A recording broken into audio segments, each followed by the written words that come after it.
Now, there are shocking revelations tonight from the Tema Oil Refinery. It has emerged that electrical cables from the refinery storehouse worth more than 10 million cedis have disappeared. That's not all. Just a month ago, 105,000 liters of gas oil belonging to a BDC client also went missing. An interim management committee set up to probe the corruption has been laying out its findings. The statement issued Tuesday reads, it says, in order to eradicate or reduce product losses at TOR to the barest minimum to enable TOR realize its vast potential, the Interim Management Committee, as part of its mandate, commenced investigations into product storage and transfer losses. Below are some of the incidents of product storage and transfer losses that have so far been discovered in the process. A, the disappearance of 105,927 liters of gas oil on 4th September 2021, which belongs to a BDC client. B, the wrongful loading of 252,000 liters of aviation turbine kerosene instead of regular kerosene into BRV trucks are the loading gantry between 21st and the 25th of September 2021.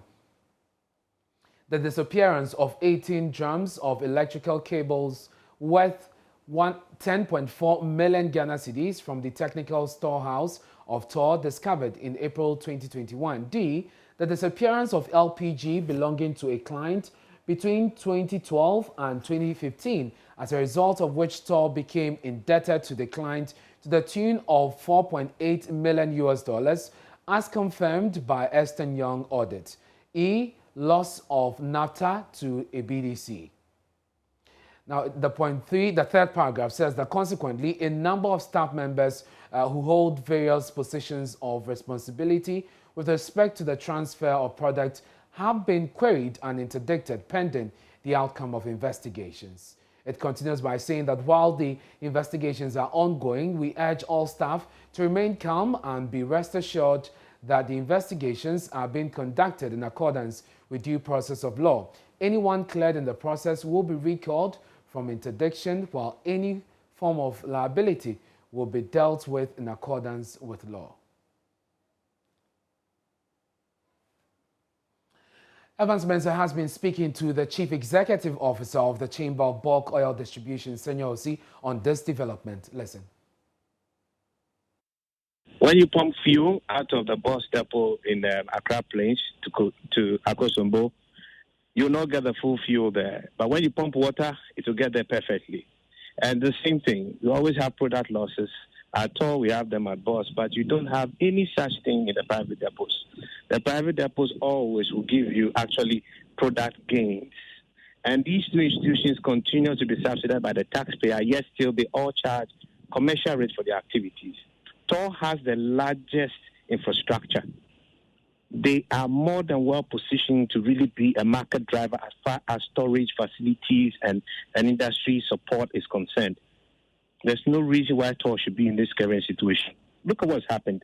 How can we just pump fuel from TOR to another BDC and you have over 100,000 unaccounted for? And TOR itself is not in the fore of that knowledge.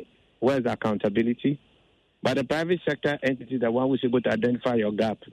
So it means that anybody who wants to play around TOR has a very open door policy to really play around TOR and the systems in there. You know, there's a need for us to have an honest conversation about the future of TOR. We are pumping billions of dollars into an entity which is TOR, through the TOR debt recovery levy, almost enough to actually even go the whole new refinery. And we as a country have not really got the right return for all that investment. There is a need for us to have an honest conversation about TOR. The workers at TOR leave TOR, work at BDCs. We don't have these problems. But there's a problem at TOR, and we must be honest about it and fix it. Well, the Ministry of Energy has been reacting. Kwesi Obingfosu is the Public Relations Officer at the Ministry. If you study the release that came from TOR, they are still in the process of investigating each and every one. You know, it was part of their mandate to undertake technical and human resource audits, as well as receiving and assessing viable partnership for TOR. So it was part of their mandate to do what has been put out there. So those who are still under investigation. It is our hope that we will come out with the best for each and every one involved. If I say that, what I mean is so that we wouldn't find anybody, we can get explanations that will be befitting enough to let everybody go, and then find our monies back and then put them at the right place. But if that should not happen, and then we should realize that some neck deep and actually condoned and connive with others to make these losses. Then, just as the minister stated, the mandate of the committee is to hand their findings over to the minister for onward submission to the presidency, because the minister is acting for and on behalf of the president. So it will go to the presidency. These are legal issues. It will go to the courts, and the courts will decide. It is not for the minister or the ministry to prefer sanctions now. So let the findings go on, and then let's conclude the findings, and then we will proceed when we get there. So we are likely to see prosecutions. Oh, but if you cannot misappropriate public funds or issues of such nature, and then be handled with any other way apart from the legal means. So whoever is involved, we handed over to the appropriate institutions to handle and investigate, and then if there is a need for prosecution, it will be done.